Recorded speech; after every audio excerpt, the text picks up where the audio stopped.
आइए मेरे दोस्तों, आपका स्वागत है हमारे YouTube चैनल पर। धार्मिक चैनल है। हमारा प्रयास है कि महापुरुषों के प्रवचन आपको सुनाएं, हम भी सुने।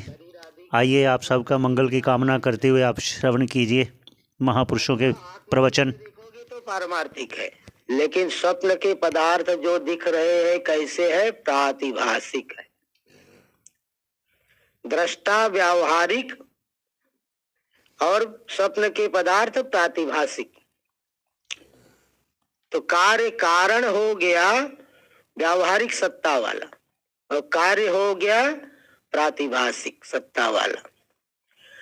रस्सी जो दिखती है व्यावहारिक है, क्योंकि व्यवहार में उस रस्सी को हम उपयोग में ला सकते हैं। उस रस्सी से किसी पशु को बांध सकते हैं, कोई कपड़ा सुखाने के लिए बांध दो, डारा लगा दो, कपड़ा सुखाने के लिए रस्सी वो बांध दी। तो रस्सी व्यावहारिक है, क्योंकि व्यावहारिक प्रयोजन की सिद्धि होती है उस रस्सी से। लेकिन उस रस्सी में दिखने वाला जो भ्रांति वाला सर्प, भ्रांति से जो सर्प दिख रहा है, वह सर्प किस सत्ता वाला है? प्रातिभाषिक सत्ता वाला। इसीलिए इसको कहा जाएगा विवर्त। उपादान तो व्यावहारिक है, लेकिन कार्य प्रातिभाषिक सत्ता वाला हो गया। उपादान से समान सत्ता वाला कार्य नहीं हुआ, इसलिए इसको क्या कहते हैं? विवर्त। तो ब्रह्म है विवर्त का उपादान। जगत सत्ता मतलब देखिए, एक प्रातिभाषिक सत्ता वाला है कार्य और उपादान व्यावहारिक है। दोनों की सत्ता अलग अलग हो गई ना। व्यावहारिक सत्ता, प्रातिभाषिक सत्ता। उपादान व्यावहारिक सत्ता वाला हो गया, कार्य प्रातिभाषिक सत्ता वाला हो गया, इसलिए उस कार्य को विवर्त कहा जाएगा। उस विवर्त का जो उपादान है विवर्तोपादान। और एक होता है परिणामी उपादान। जैसे दूध को गर्म करके थोड़ा सा उसमें जावन डाल दोगे, दही बन जाएगी। तो दूध भी व्यावहारिक, दही भी व्यावहारिक, क्योंकि दूध पीने से भी भूख की निवृत्ति होती है। छोटा बच्चा दूध पी के ही रहता है।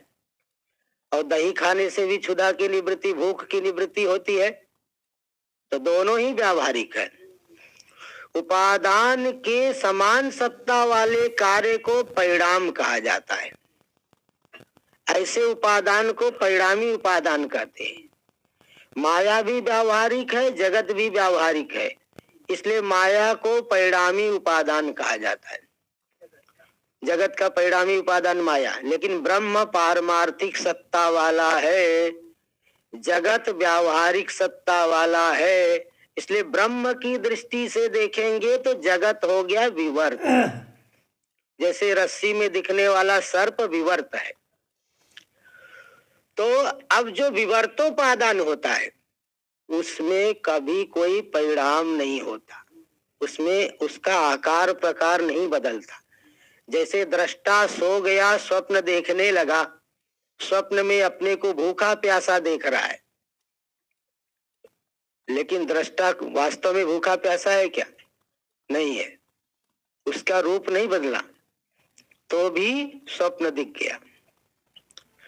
ऐसे ब्रह्म में परिवर्तन नहीं हो करके ही पूरा जगत दिख रहा है, और एक ही ब्रह्म में पूरा ब्रह्मांड दिख रहा है। जैसे एक ही दृष्टा में नाना प्रकार के स्वप्न दिखाई पड़ते हैं।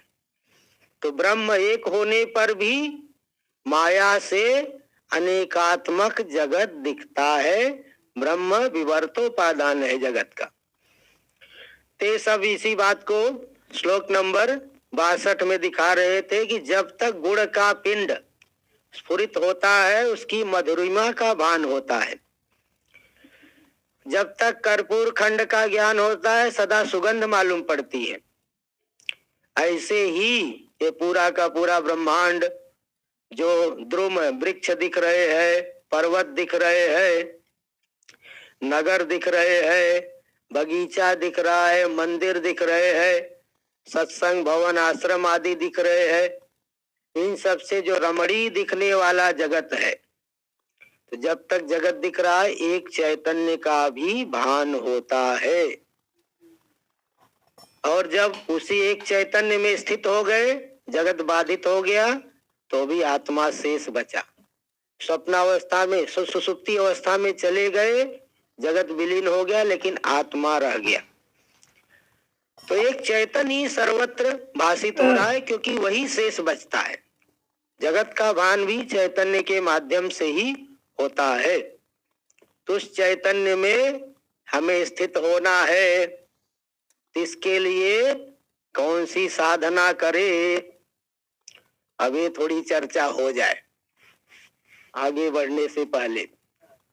उसी एक ही चैतन्य में स्थित होना है, तो श्रेष्ठ साधन क्या है, इसकी भी चर्चा शास्त्रों में आई। इसका बताया गया, नायम आत्मा प्रवचने न लभ्यो न मेधया न बहुना श्रुते न यमे वैस वृणुते तेन लभ्यस तस्यैष आत्मा विवृणुते तनुम स्वाम। यह आत्मा प्रवचन से नहीं मिलने वाली है।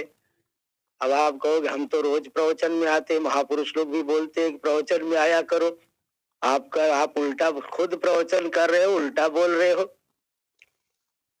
प्रवचन से आत्मा मिलेगा, लेकिन आपका पहले लक्ष्य ठीक हो। प्रवचन से आपको ज्ञान तो होगा धीरे धीरे करके, लेकिन लक्ष्य आपका ठीक होना चाहिए। स्वाध्याय प्रवचन से आप शास्त्र ज्ञानी हो जाओगे, लक्ष्य अगर ठीक रहेगा तभी परमात्मा को जान पाओगे।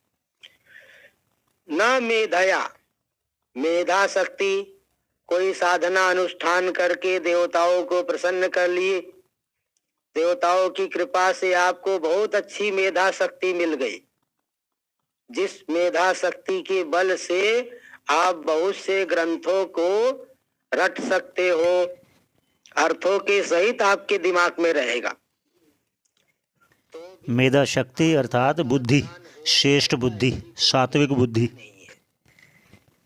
मेधा से भी नहीं प्राप्त किया जा सकता। बहुत श्रवण करे तो भी नहीं मिल सकता। श्रवण करने से आप श्रेष्ठ वक्ता तो बन जाओगे। वक्ता बनने का श्रेष्ठ साधन है कि सबका श्रवण करो, तो आप वक्ता बन जाओगे, लेकिन आत्मा मिलने की गारंटी नहीं है। ये बात आपने हमारे वीडियो में देखी होगी, जो विवेक चूड़ामणि नामक ग्रंथ पर यह चर्चा हुई है हमारी। सभी साधन मिल करके तभी कार्य करेंगे जब आप आत्मा का वर्ण कर लोगे कि मुझे यही चाहिए। जैसे एक पुरुष किसी कन्या का वर्ण कर लेता है, कोई कन्या किसी पुरुष का वर्ण कर लेती है, तो फिर दोनों का विवाह हो जाता है। वर्ण करने से पहले कुछ संबंध आदि बनाएंगे तो अनैतिक माना जाता है, उससे सजा भी हो जाती है। लेकिन वर्ण करने पर क्या लाभ हो गया? पहला लाभ तो ये हुआ, जैसे देखिए पहले स्वयंवर आदि होते थे, द्रौपदी का स्वयंवर हुआ।